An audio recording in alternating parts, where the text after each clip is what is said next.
राधे राधे दोस्तों, कैसे हैं आप सब। दोस्तों, शास्त्रों में एकादशी तिथि को बेहद महत्वपूर्ण तिथि माना गया है। यह दिन विशेष रूप से भगवान विष्णु जी को समर्पित होता है। इस दिन जगत के पालनहार विष्णु जी का आशीर्वाद प्राप्त करने के लिए व्रत किया जाता है। धार्मिक दृष्टि से माघ का महीना बहुत ही पवित्र होता है और माघ माह की कृष्ण पक्ष की एकादशी को षटतिला एकादशी के नाम से जाना जाता है। षटतिला एकादशी का शास्त्रों में विशेष महत्व बताया गया है। पृथ्वी पर कर्म से हमारे पाप और पुण्य का लेखा जोखा तैयार होता है। श्री कृष्ण ने कहा है कि संसार में कोई भी जीव एक पल भी कर्म किए बिना नहीं रह सकता, इसलिए जाने अनजाने कभी ना कभी हम सभी पाप कर बैठते हैं और पाप कर्मों से मुक्ति के लिए भी कर्म करना पड़ता है। शास्त्रों में कई ऐसे कर्म बताए गए हैं जिनसे पाप कर्मों के प्रभाव से मुक्ति मिल सकती है। ऐसा ही एक कर्म है माघ मास की कृष्ण पक्ष की एकादशी यानी कि षटतिला एकादशी का व्रत रखना। अपने नाम के अनुसार इस एकादशी में 6 प्रकार के तिल का उपयोग करना श्रेष्ठ बताया गया है। इस एकादशी का व्रत करने से बड़े से बड़े पाप से भी मुक्ति मिल जाती है। साथ ही धन संबंधी समस्याएं दूर हो जाती हैं, जीवन में सुख समृद्धि आती है। षटतिला एकादशी के दिन तिल का बहुत अधिक महत्व माना गया है। इस दिन व्यक्ति को अपनी दिनचर्या में तिल का इस्तेमाल करना चाहिए। इसके अलावा अपने सामर्थ्य के अनुसार तिल का दान भी करना चाहिए। तिल का दान करने से आपको बहुत सारे पुण्य की प्राप्ति होगी।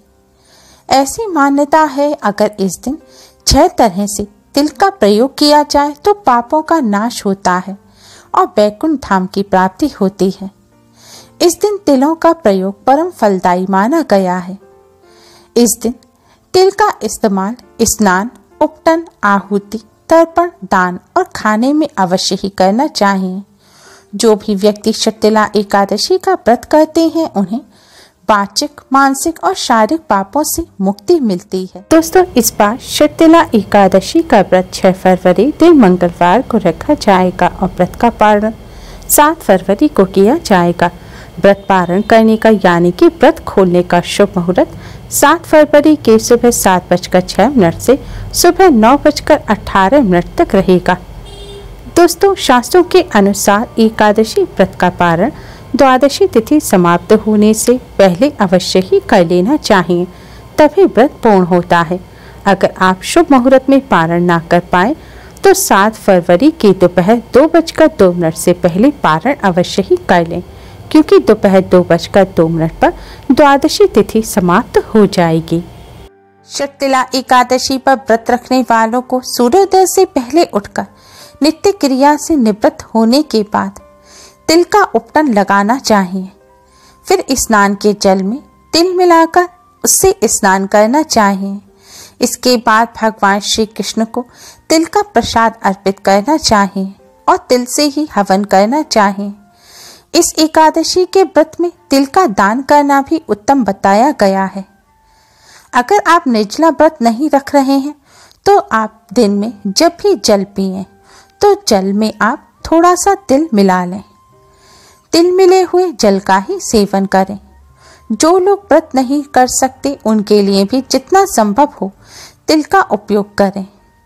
तिल को खाएं, तिल मिला हुआ पानी पिएं, तिल से ही स्नान करें और तिल का ही उपटन लगाएं। हो सके तो तिल का तेल लगाएं और जितना ज़्यादा हो सके तिल का दान करें। आज के दिन भगवान जी को तिल के मिष्ठान का भोग अवश्य ही लगाएं। अगर इतना सब कुछ करना संभव ना हो तो सिर्फ तिल का उच्चारण ही करें, तो भी पाप कर्मों के अशुभ प्रभाव में कमी आएगी। दोस्तों, स्नान करने के पश्चात जल में थोड़े से तिल मिलाकर भगवान सूर्य नारायण को अर्घ्य दें। इसके बाद भगवान श्री हरि विष्णु का पूजन करें। अब आप शुद्ध जल में थोड़े से तिल मिलाकर भगवान विष्णु जी की प्रतिमा को स्नान कराएं और उन्हें स्वच्छ वस्त्र पहनाकर उनका श्रृंगार करें। इसके बाद एक चौकी बिछाएं, चौकी पर लाल रंग का कपड़ा बिछाएं। इसके बाद भगवान श्री हरि विष्णु भगवान श्री कृष्ण की प्रतिमा को स्थापित करें। अगर प्रतिमा ना हो तो तस्वीर को साफ कपड़े से पोंछकर आप भगवान जी की तस्वीर चौकी पर स्थापित करें। अब आप भगवान जी के सामने एक शुद्ध घी का दिया जलाएं, एक सुगंधित धूप बत्ती जलाएं और व्रत का संकल्प लें। व्रत का संकल्प लेने के पश्चात आप एक मिट्टी, तांबे या कांसे के पात्र में तिल भरकर उसे भगवान विष्णु जी के पास स्थापित करें। अब आप भगवान विष्णु जी का पूजन करें। भगवान विष्णु जी को चंदन या हल्दी से तिलक करें और तिल से बना हुआ कोई मिष्ठान या तिल और गुड़ का आप भगवान श्री हरि विष्णु को भोग लगाएं। ध्यान रखें, भगवान विष्णु जी को नैवेद्य अर्पित करते समय नैवेद्य में तुलसी पत्र अवश्य ही डालें। शास्त्रों में बताया गया है कि जिस नैवेद्य में तुलसी पत्र नहीं होता उस भोग को भगवान विष्णु जी स्वीकार नहीं करते। अब आप भगवान विष्णु जी को पुष्प अर्पित करें।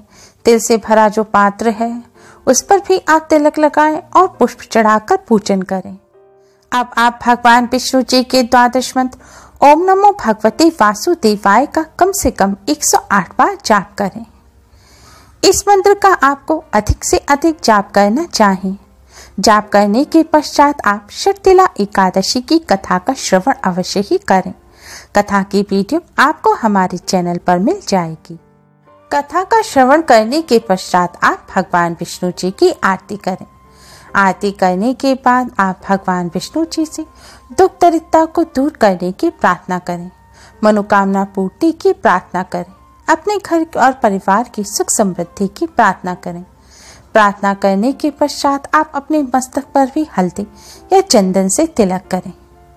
इसके बाद जो तिल से भरा हुआ पात्र है जिसका आपने पूजन किया है, इस पात्र को आप तिल सहित किसी ब्राह्मण को दान कर दें। इस पात्र को दान करते समय आप अपने घर परिवार की सुख समृद्धि की कामना करें। संध्या काल के समय आप भगवान जी के सामने फिर से दिया जलाकर आरती करें और फिर अगले दिन द्वादशी पर स्नान आदि करने के पश्चात आप भगवान विष्णु जी का पूजन करें और उन्हें नैवेद्य का भोग लगाएं। फिर इसी नैवेद्य को ग्रहण करते हुए आप अपने व्रत का पारण करें, यानी कि व्रत को खोलें। एकादशी का व्रत दसवीं तिथि से ही शुरू हो जाता है। दसवीं तिथि पर संध्या काल से पूर्व केवल एक समय सात्विक भोजन ग्रहण करना चाहिए और एकादशी पर बिना नमक और अन्न का भोजन ग्रहण करना चाहिए, यानी कि सिर्फ फलाहार करना चाहिए। व्रत में प्याज, लहसुन, मीट, अंडा, सरसों का तेल इत्यादि तामसिक चीजों का सेवन नहीं करना चाहिए। व्रती को काम, क्रोध, लोभ, मोह से दूर रहना चाहिए। लड़ाई झगड़ा नहीं करना चाहिए, ना ही किसी की चुगली करनी चाहिए। व्रती को फूल, पत्ते इत्यादि भी नहीं तोड़ने चाहिए। खान पान पर, निंद्रा पर, भोग विलास से व्रती को दूर रहना चाहिए। एकादशी के दिन में सोना नहीं चाहिए और अधिक से अधिक भगवान श्री हरि विष्णु का स्मरण और पूजन करना चाहिए। एकादशी की रात्रि में रात्रि जागरण का भी विशेष महत्व होता है, इसलिए एकादशी की रात को जागकर भगवान विष्णु जी के नाम का स्मरण कर पूजन कर रात्रि जागरण करना चाहिए। शर्तिला एकादशी पर तिल का अधिक से अधिक प्रयोग करने से भगवान श्री हरि विष्णु जी की असीम कृपा प्राप्त होती है। तिल स्वास्थ्यवर्धक होता है, इससे शारीरिक आरोग्यता की प्राप्ति होती है, रोगों से मुक्ति मिलती है और आयु में बढ़ोतरी होती है। इस एकादशी के व्रत से संपूर्ण सुख सुविधाएं प्राप्त होती हैं, धन संपत्ति का अभाव दूर होता है। हो सके तो इस व्रत को पति पत्नी को साथ में मिलकर करना चाहिए।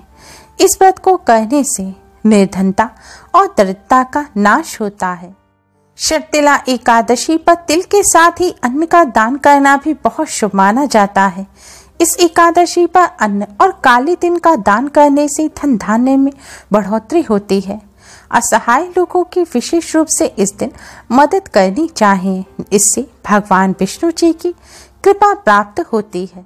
इस एकादशी के भी अन्य सभी नियम अन्य एकादशियों की तरह ही होते हैं। इस एकादशी का व्रत रख आप अपने जीवन को सुख में बना सकते हैं और भगवान विष्णु जी की कृपा प्राप्त कर सकते हैं। इसलिए भगवान विष्णु जी को प्रसन्न करने के लिए और उनकी कृपा प्राप्त करने के लिए इस एकादशी पर तिल का अधिक से अधिक प्रयोग करें और भगवान विष्णु जी का पूजन करें। उम्मीद है आपको हमारी ये वीडियो पसंद आई होगी। प्लीज़ लाइक करें, हमारी इस वीडियो को अपने फ्रेंड्स और रिश्तेदारों में ज़्यादा से ज़्यादा शेयर करें, जिससे वह भी इसका लाभ उठा सकें। हमारी और भी वीडियोस के लिए हमारे चैनल को सब्सक्राइब करना ना भूलें। Thanks for watching. Radhe Radhe.